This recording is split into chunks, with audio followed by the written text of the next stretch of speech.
Ladies and gentlemen, this is Torchlight 2, and I'm your guide, Kagekaze. We are continuing on where we left off from the last video. And I'm apparently clicking on things underneath me, which is causing me to move awkwardly. Alright. So...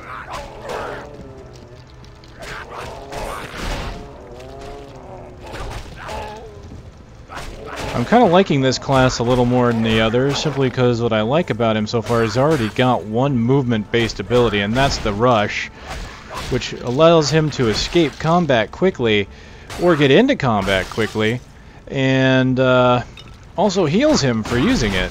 Not only that, but it breaks enemy shields, which is perfect, considering enemies with shields are a pain to deal with.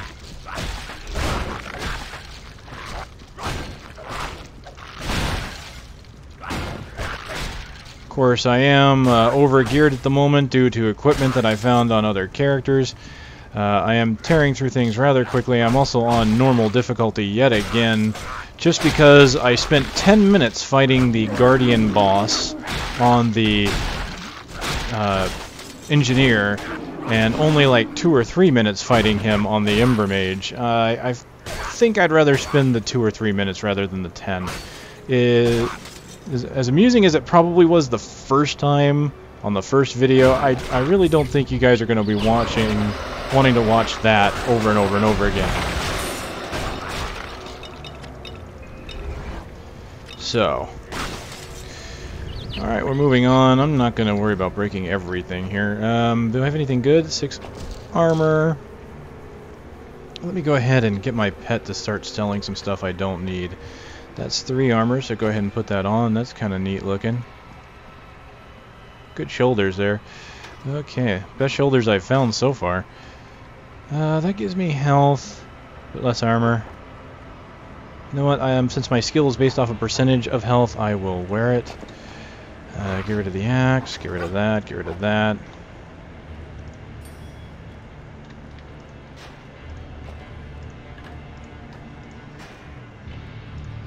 And what I love is just being able to just send my pet off to do that.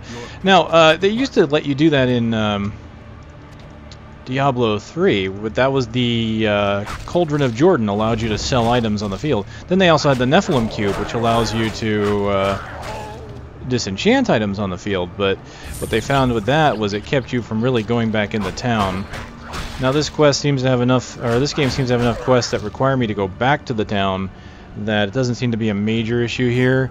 But what I've noticed is it's actually encouraging me to kind of keep the stuff that's really not worth a lot, and to just send my pet off every now and then. Where what I noticed that they want to do in Diablo 3 is they kind of want you to don't pick up the trash. They want you to try and find the really good items and pick those up, instead of just pretty much playing you know, like the guys on the highway picking up the trash. You know, that's what they don't want you to have to play that game. They want you to just find good loot. You know what? There's good and bad to both. There may be a point where you do not spend a lot of time going back to town, and then it's kind of like, well, what's the point of making all that town content, you know? I can't really say. I like the convenience, but at the same time, in Diablo, I find myself, oh, hello. You know, getting right back into the fight a little more, just because I'm not picking up every little thing and I'm throwing out a lot, and I'm actually ignoring a lot of loot on the ground if it's not a certain color. And this I'm picking up a lot. But of course, even in Diablo 3, the very beginning, I'm picking up a lot of white items, just because whites at that point can be better than what you already have. Alright, you're frozen now. Let's get past that. Come here. Let's lacerate, make you take a little bit of damage. Well, boom. Done. What did I find? Superior brass. Oh, I'm level 6 now, so I can wear that. Very good. That's a 74 compared to my 37. Let's go ahead and do it. So I don't need that. Superior hand bombard. Ooh, wear gloves. 3 to dex, 1 to physical. Lose my gold vine and chance to freeze. That's fine. I'll take the dex and physical armor. Very good. I can now wear these because I'm level 6 as well. And that's actually kind of fitting when you think about it. These boots are kind of fitting for a Berserker because of the... They kind of have a bestial trait about them. They're kind of beast claws, so... Alright, so that means I have some stat points to fill out. Anything that I'm close to getting here, I've got... That needs 50 dex. I'm nowhere near that. Nor am I near the dex. Let me see. 33 dex. I'm closer to that. It needs 36 strength, so I need 10 more strength in order to use this unique claw. Has damage over time and conveys silence, 110. Ooh, that's kind of nice. Let's see. I will probably try to get that. So what I need for that is 10 strength. So let's just... Right? 36 compared to 26, so... Boom. Alright, we'll worry about that next.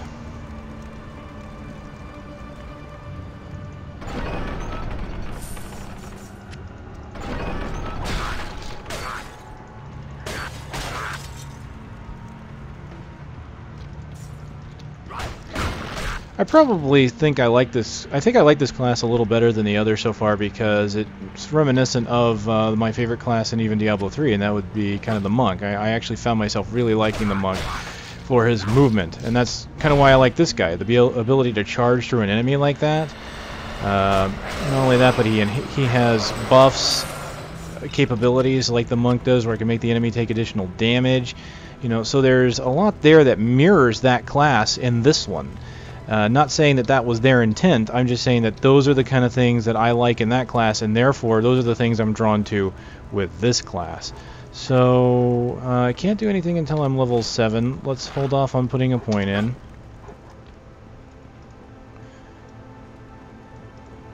So this dungeon has been very different from the other versions of it that I've encountered, so that's nice to see.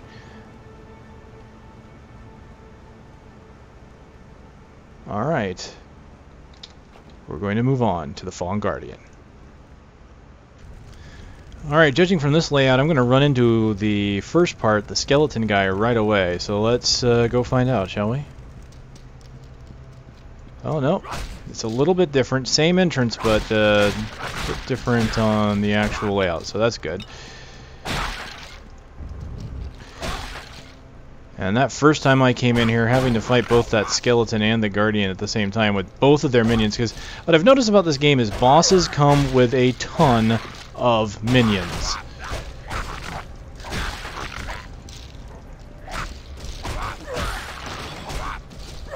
And usually part of the boss game is fighting off the minions in order to be able to fight the boss for a bit and then do damage to the boss. Bam! Triple critical. I'm liking that frenzy. I need to keep it leveled up. I don't want to do it now though because I'm close to level 7.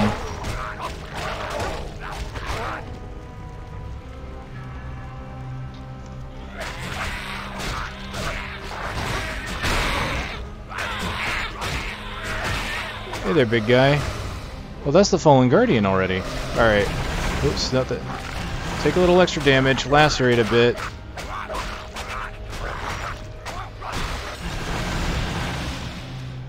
Oh yeah, he went down quickly.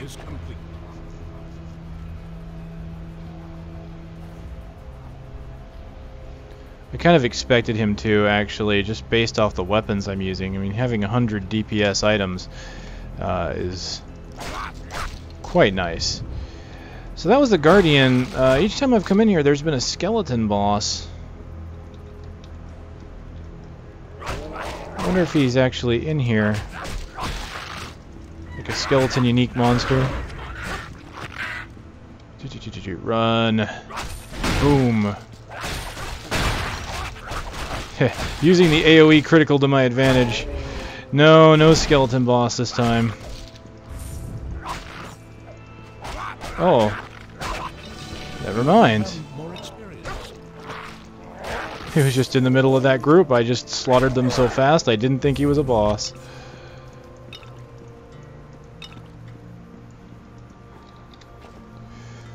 Well then. Take that.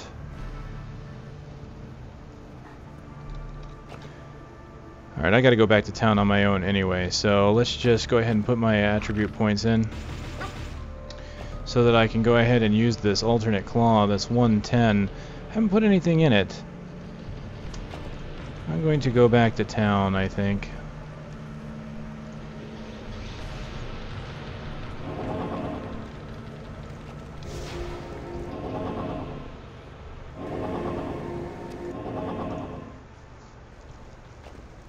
My thanks.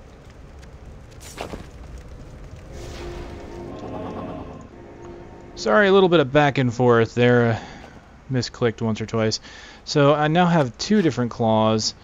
I have 99, 74. That's 91. So I was going to use this hasty hand scythe. It's got more attack speed, more physical. I could use that instead of this one. But it looks like I'm not going to even bother because I'm going to have this as my offhand now with this as my primary. Just to kind of see it. I kind of want to see it in action here. There you go. Now I look like a Wolverine. I like that claw, actually. I would love to keep it, just from its style alone. Hell, they kind of complement each other a little bit. Alright, that's going to be my primary. That's going to be my secondary. Hey, that looks pretty good, too. And look, it's even got flames coming from it.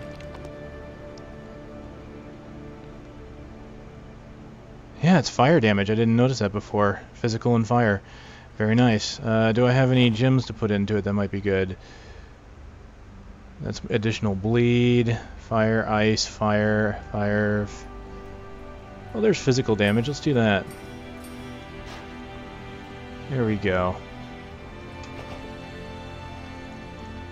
Yes.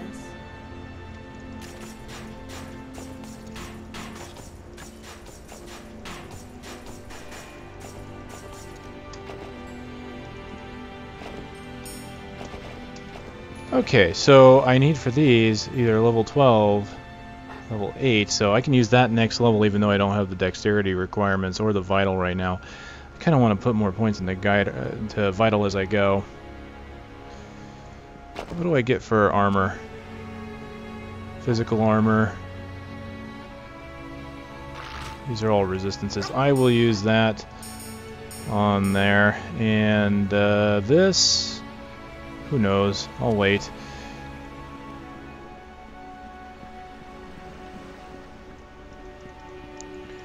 Alright, I don't think there was... Nope. I just finished the quest outside the portal is all. Alright, let's start going back then.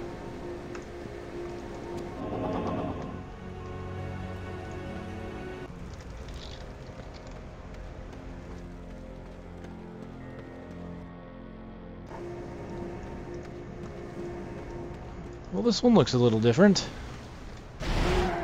I missed. Come on down. Come on down, you beastie.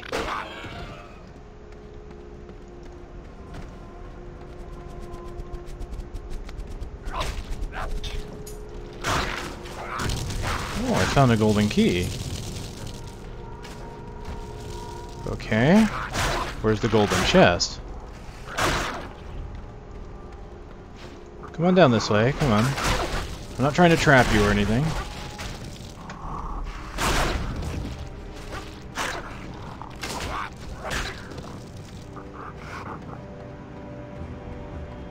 So, if that's the golden key, where's the chest? Usually they're fairly close to each other.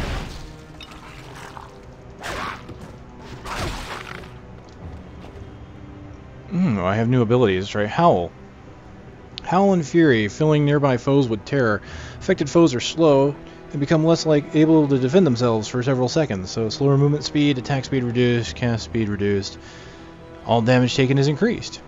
Wow. So I could go into Howl rather than Frost Breath. And that does everything around me in a 5-meter radius compared to this. So very similar abilities.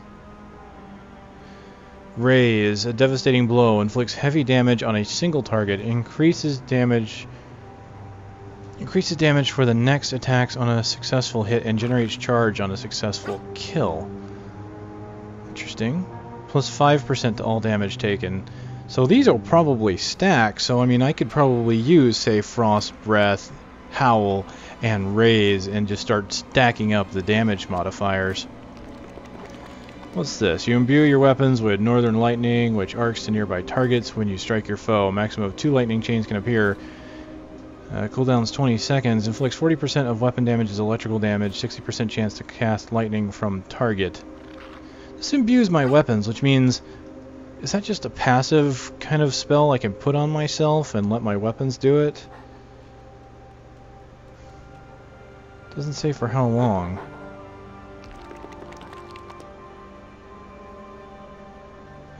Storm Hatchet. You draw Wild Northern Lightning out of your weapon to create an electrical throwing axe. Each foe struck generates an additional 5% of the charge bar. So that's a good way of getting your charge bar up. 85% DPS, 100% slower movement, and each foe struck generates 5% of the charge bar. That's pretty nice if I want to get the charge bar up. What else have I got? Savage Rush. Shadow Wolf Spirit overtakes you. As long as you hold down the mouse button, you dash continuously through foes, leaving them bleeding in your wake. 20% weapon damage, 20% faster movement, 8% to all armor reduced, and 40 physical over 5. That reminds me of Tempest Rush, honestly, except for a little more... has more debuffs on it, which is kind of neat. You bind a group of foes to your shadow aspect. Your subsequent melee attacks transfer a percentage of the damage to all bound targets, regardless of distance. Transfers 15% of damage dealt for 6... Oh, well that's kind of nice. You could shadow bind, like, say if you're doing a boss fight, shadow bind the boss, kill his minions, and basically a percentage of everything you do to his minions is also being done to the boss at the same time.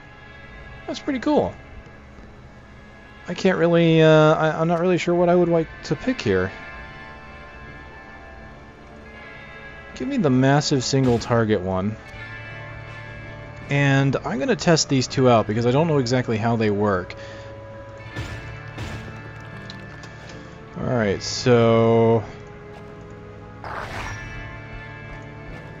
For this, I'm going to go ahead and do that as my alternate. And then for 3... Let's do the hatchets, because that looks like it's something I have to throw, and then let's look at Stormclaw. So how does Stormclaw work? Okay, it does imbue my weapons, and it looks like it does it for 40 seconds.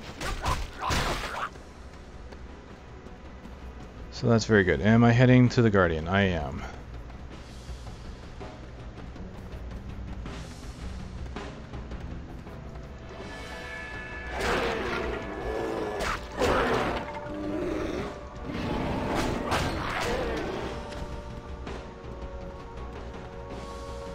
So I do have a self buff now, that's good to see. So I would definitely want to go into Stormclaw, just because there's really no point not in going into it, and you have a chance to do lightning strikes to all additional opponents, you know?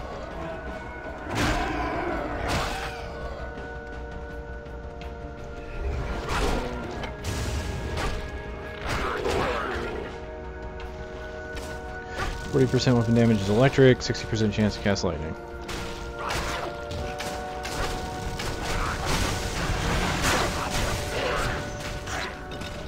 There was my massive strike right there. I'll just do it again. Even shattered his shield doing that.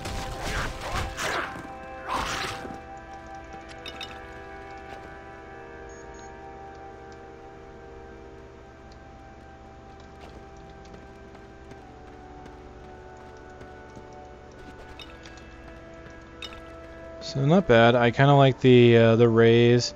It's 140 of DPS. Definitely interrupts, and for 2 seconds I do additional damage, which combined with my Frost Breath could be a massive amount of damage to a single target.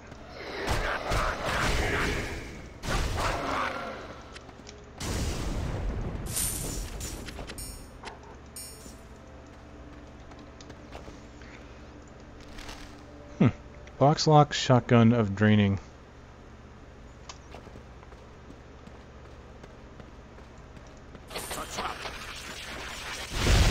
Hello. Well, that's a cool looking shield.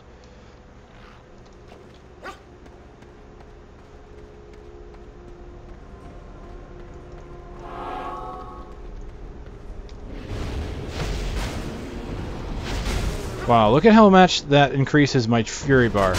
I could basically use that, get my fury up. Oh, I like these abilities. So far, Tundra is proving to be one of my favorites. I like Shadow's movement. Hunter's got some nice ones. Lunge forward, rending all foes in your path. Feral nature allows you to master your rage while you channel it into your health pool, while conferring an additional resistance to physical damage. Bonuses are proportional to the amount of rage consumed. Half a rage bar gets you half the listed benefits. Interesting. So you can basically take your rage bar and turn it into a bonus. So 220 health recovery at a full rage bar. Half of that if you're at half, basically. Huh. That's an interesting way to use the mechanic. I mean, you could definitely use your Berserker bar to supplement yourself rather than use the Berserker bar for offense. Rupture, knock your foes back, devastating strike, ruptures bones and tissues after a brief delay. Resulting explosion damages the target as well as nearby foes. So, I'd have to say the Hunter side is not looking as interesting to me, although there's some things here like the Executioner, which I would probably go into. Pardon me. What I like about this, though, is this. I could go into Executioner at level 14, and I don't have to put any other points into the Hunter tree.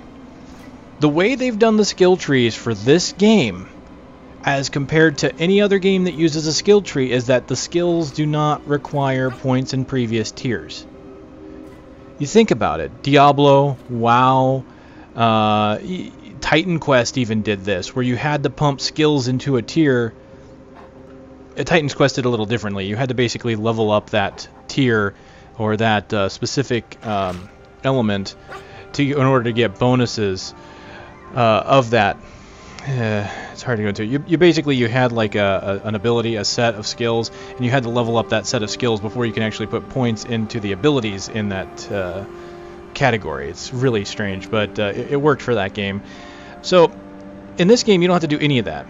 I don't have to put 5 points in the previous tier to get to the next tier. Not only that, but you can see there's no links between the abilities, so I don't have to ever put points into a previous skill to get to the next skill, which so many games have done when it comes to talent trees.